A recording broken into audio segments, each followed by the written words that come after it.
What's it going to take for you to read? What's it going to take for you to read this word on your own? Like think about your routines, right? Think about, this is a question. I'm looking for an answer, right? But think about your routines. What do you do every day? And if you don't do it, you feel like you've missed something, right?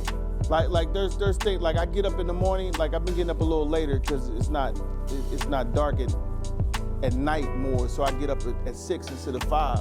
But there's certain things I do in the morning every single morning, right? And so for instance, my father messages me every morning. Well, the last few days, I've been forgetting to respond as soon as I get up. I've been doing it later in the day. Oh, I forgot, right? And I don't want him to think that I'm not thinking about him, right? So I make sure I respond, right? But by the time I see it at 1 or 2 o'clock, I know that I'm out of order because I was doing it right away, right? So what are the things that you do every day that if you didn't do them, right, you would feel like you're missing something, right? Now, each one of us have a routine. We do certain things. As Christians, not reading the Bible is the same thing. Matter of fact, it's even worse, right? Like when you don't make this a part of your relationship with God, you are so far out of order that you just don't realize it. Like the Bible has to become a part of your daily diet. It has to become a part of your routine. Listen, 5 minutes. 5 minutes. And you will never understand it until you start. You have to start. You have to start reading. There's no reason to have a Bible if you're not going to read it, right? Listen, you know what we like to do? We like to put this on the shelf and make sure it's clean because we respect it and we know this is God's word and we handle it right? We don't, like if we threw it on the floor, if it fell on the floor, we hurry up and pick it up because this is God's word. Well, it's no good unless you read it. It's no good. There's no reason to cherish it. It's just another book on the shelf unless you digest it. You have to read it, right? And so what will it take for you to get into this book? What will it take for you to get into this book? What do you have to do to start reading the Bible? You know, the other morning, like my wife is, she's not secretive, but she's not one to say, hey, I've read this week or I've read today.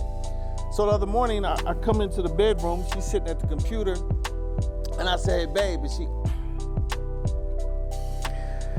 drops her head. I said, oh, she's reading, right? I said, what are you doing? She said, I'm trying to read the Bible, right? I said, and in my mind, I said, oh, she's listening, right?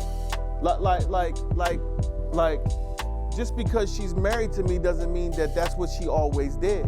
She's receiving the instructions the same way, and the way she's looking right now is I read all the time, right? That's how she's looking. But I don't know because I don't come behind her and check.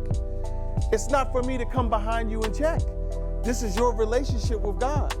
I'm just being your pastor telling you how important it is that you read this book, right? Because if you want the optimal life that you can get out of Christ, right? It's not out of my words. It's not out of the sermon. It's out of the book, right? This book, the reason why I can give you lessons out of this book is because I spend time with it. Think about if I don't read, right? What am I going to give you, right? If I don't read, or if I haven't read, or if I haven't spent the last 20 years reading this book, then what good am I for anyone as a minister, right? Let alone a pastor, just a minister, just a teacher of the gospel.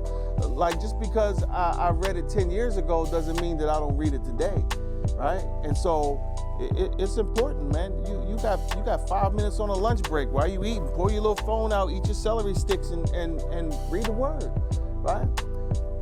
5 minutes early, 10 minutes late, going to bed, like purposeful. Get in this book, right? Because the life-changing revelation of this book, right? The life-changing revelation of this book is the things that set life in order. If you don't ever find a life-changing revelation, if you don't ever come to that place, you will spend 10, 15, 20 years reading the word, and going to church without reading the word, and wondering why I keep stumping my toe on the same thing over and over. And the reason why is because the spirit that's behind these words in this book are the life that we need, right? And so Christianity has become church attendance more than it's become living the word of God, right?